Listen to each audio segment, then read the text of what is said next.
اعوذ باللہ من الشیطان الرجیم، بسم اللہ الرحمن الرحیم۔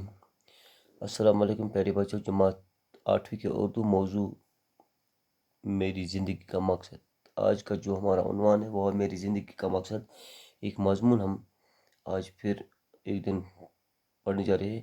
کسی شاعر نے کیا خوب کہا ہے، درد دل کے واسطے پیدا کیا انسان کو، ورنہ اطاعت کے لیے کچھ کم نہ تھے کرو بیا۔ یہ شاعر کہتا ہے کہ انسان کو دنیا میں جب انسان پیدا ہوا، اس کو کسی کی درد کے لیے، کسی کی محبت کے لیے دنیا میں پیدا کیا گیا ہے، ورنہ اطاعت کے لیے کچھ کم نہ تھے کرو بیا۔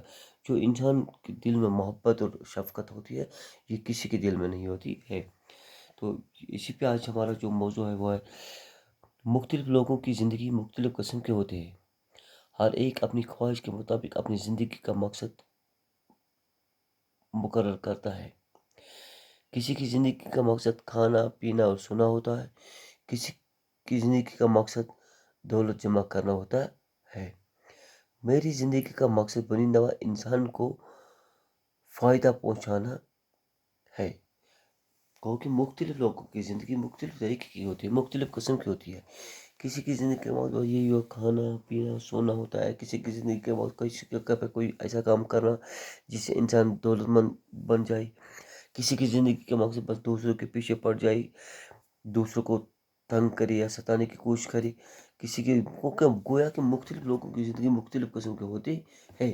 تو اسی طرح ہمیں یہ لکھنا ہے کہ میری زندگی کا مقصد بنی نوا انسان کو فائدہ پہنچانا ہے، کیونکہ اصل انسان کا مقصد یہی ہوتا ہے کہ جو کسی انسان کو فائدہ کسی طریقے سے کسی انسان کو فائدہ پہنچائے۔ ابتدا سے ہی سوچتا ہو کہ کس طرح حضرت انسان کو مجھ ناچیز سے فائدہ پہنچے، کیونکہ میں یہ سوچتا ہوں کہ یہ مضمون جو کہ لکھا میں نے، اس میں میں لکھتا ہوں کہ میں یہ سوچتا ہوں کہ مجھ جیسے ناچیز سے کسی انسان کو کس طرح فائدہ پہنچے، کہ خالق کائنات نے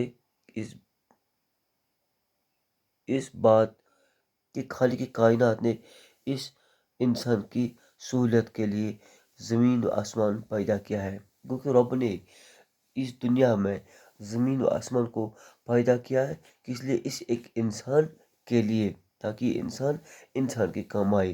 جہاں تک میری سوچنے کا تعلق ہے، یہ تو کہ میں پننے سوچوں پننے عقلوں تعلق سے کہ ایک انسان اس ہفتہ ہی کو کون سا کام اختیار کرنے کی اشرف المخلوقات کی خدمت کر سکتا ہے، کیونکہ انسان سے پرسا سوچو کہ بہ کس کام کر سو یتھ منٛز أکِس انسانس ہیٚکہِ فٲیدٕ واتنٲیِتھ، یتھ منٛز میانہِ دٔستِو کانٛہہ انسان خدا نخواستہ دٔدراونے نہٕ کینٛہہ، یا کٲنٛسہِ انسانس فٲیدٕ ہیٚکہِ وٲتِتھ، خدا نخواستہ بے عزتی یا پرابلم گٔژھ نہٕ گژھٕنۍ کینٛہہ۔